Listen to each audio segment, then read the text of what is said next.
Assalomu alaykum aziz yurtdoshlar. Bugun O'zbekiston shahrining Shahrisabz tumanidagi Xonobod mahallasining ko'chalari asfalt bo'lmoqda. Xonobod qishlog'imizning ko'chalari asfalt bo'lib, mana bolalarimiz, yosh katta odamlarimiz yomg'irda maktabga borgunicha, balki qor yog'ar, do'l yog'ishi mumkin. Har xil yomg'irdan, do'llardan oson inson omon borib kelishi mumkin. Vaqti borib keladi va ko'chamiz mana bu yoqqa asfalt yotqizilmoqda. Hozir mana shu ishlarimiz avjida olinib, mana hozir asfaltlarimiz mana yotqizilib bormoqda. Hozir taxminan 3 kilometrchalar bo'lib qoldi olinganiga.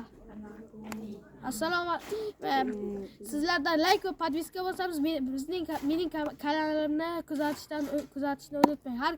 Bu yoqqa har kuni yangi videolar qo'yib boramiz.